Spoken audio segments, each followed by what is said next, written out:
Welcome to Lakeshore RV. I'll be walking you through your Montana today. In your front cap, you're going to have orange, amber light LEDs here on the front cap. That's for docking at night, as well as the white LED light here. These are controlled by the monitoring panel inside, and I will show you how to work that when we get in there.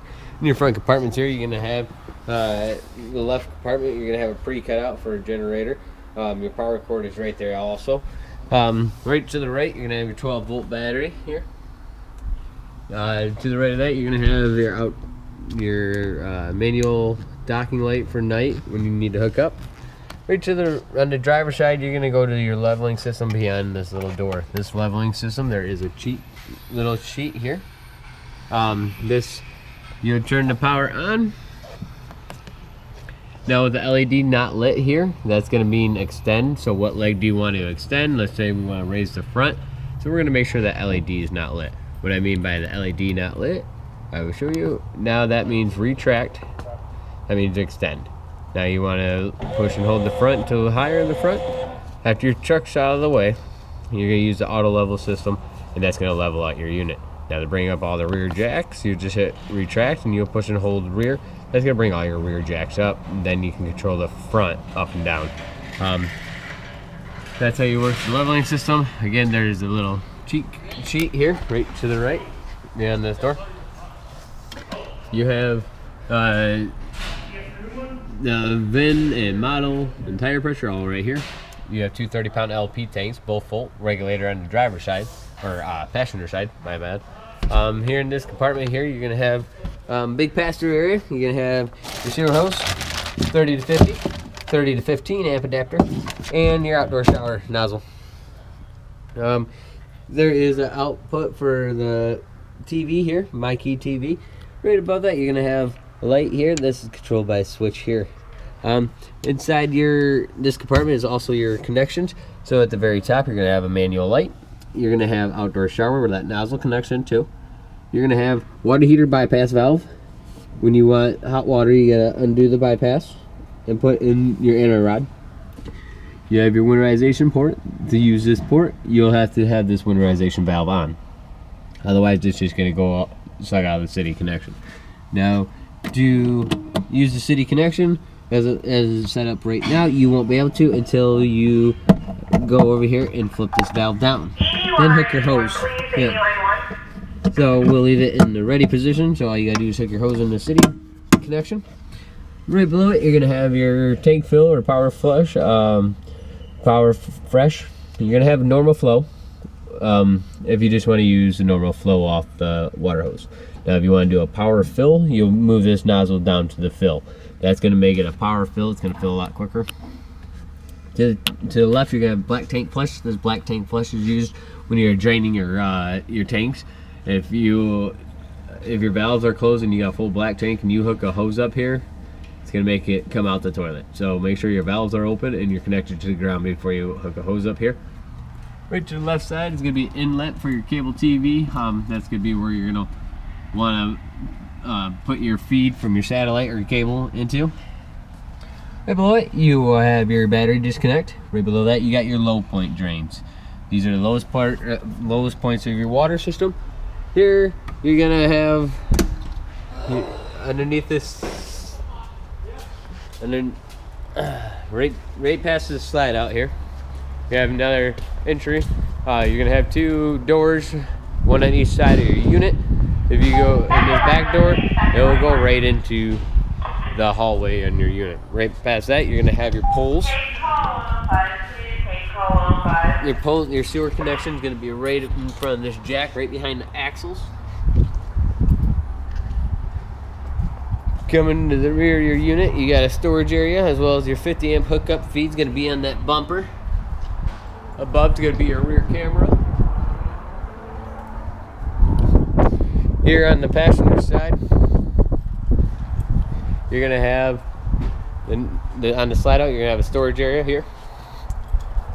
Above your door, you're going to have awning and your awning light. That's going to be controlled by the monitoring panel inside as well as your porch light. Below, you're going to have the water heater above the axles. Spare tire. It's going to be right here. You'll undo that and pull down, and the spare tire will come out. You have your steps. Your steps are just a fold up inside to the door. Right on the other side of this doorknob, you're gonna have your furnace exhaust. Just be careful with anything leaning up against it. If you start your unit, it will get hot enough to catch it on fire. Inside this pastor, you have your other 30-pound LP tank. Regulator is going to be up on the top here. This regulator has a little black knob up on the top. Pointed to the front, you're going to use this tank right here. Pointed to the rear, you're going to use the passenger side or the driver's side tank. Going inside your unit,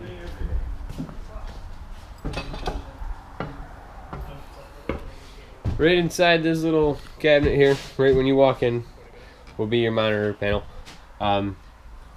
Right down the bottom, you're gonna have your awning control switch. This will control the awning in or out. You have 4 slides, so you have a switch for each and one. Right above it, all these LED lights on are just lights. So these will control the lights on the front cap as well as the hallway, the porch light, the awning light, the hitch light, which is white light. Right to the left, you're gonna have your water heater, the electric side, water heater propane side. The water pump, now the water pump needs to be ran when you're using the water off the tank. Right here's gonna be to show you your levels. You're gonna push and hold, that will show you your levels. Right to the left, if you get in some cold weather, here's heated tank warmers. So you want to kick those on if it gets below freezing. Here is your fan control for above in your kitchen here. Let's go ahead and start from the front and work our way to the back. Here in your living area, each side out has little lights. You can see these lights throughout your unit. They're gonna be little tap lights. They've got a button in the center. You're gonna see them all the way through your unit. These are not controlled by a switch, so you have to manually turn them on and off. In your front here, you got 55-inch TV as well as your fireplace. These bigger items are not going to work unless you hook to shore power. Now, to bring this TV down in the travel or stored position, there's a switch over here that you'll just push and hold down, and it will come down to the bottom. It'll go into the stored position.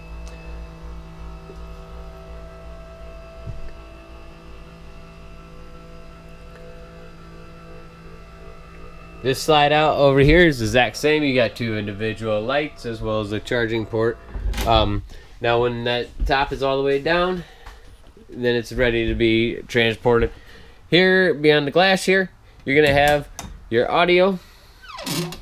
Audio is gonna be there. You're gonna have 2 different zones, 1 and 2. One's inside, 2's outside. You can have them both on, one off. It doesn't matter. It's up to your discretion. That stereo is Bluetooth as well as aux cord, HDMI. You can do basically everything you need to. Going inside your kitchen. Inside your kitchen, your refrigerator is a propane or shore power. It is turned on by inside the right freezer door. You just tap on. Now you go to auto. If you go to auto, that's gonna either use propane or shore power, whatever one's the best source of power. Then you can control your temp setting.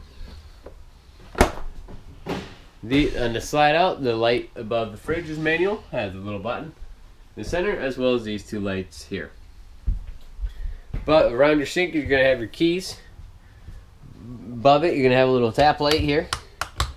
Microwave is gonna be best indicator if you have shore power. If you are right now, we're running off a 12-volt feed. If you are connected to shore power,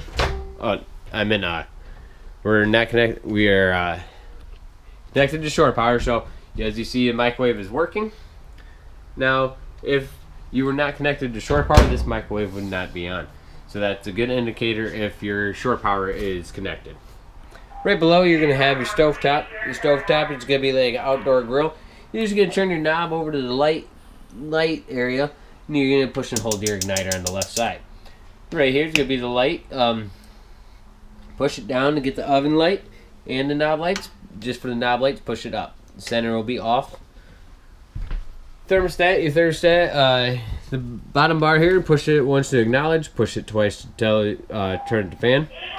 Fan high, cool high, cool low, cool auto, heat, gas and electric, and off, and then up and down to control the temp. Right above it's the max airflow fan.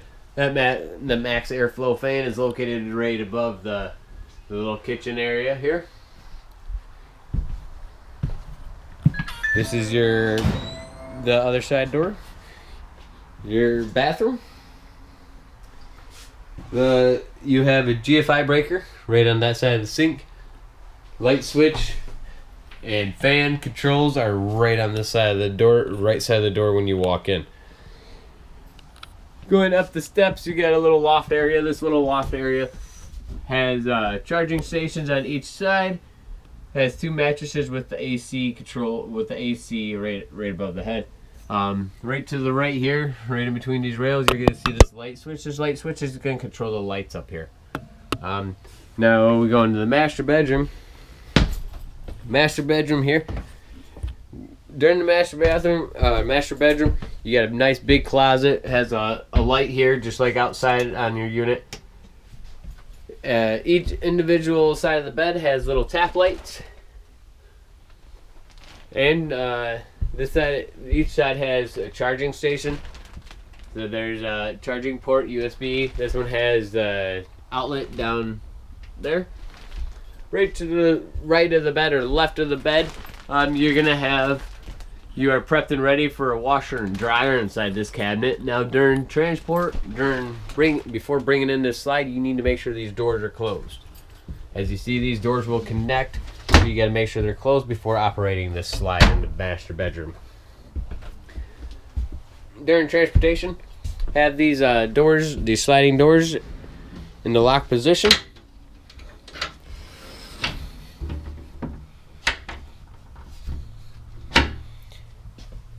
I hope you enjoyed the video.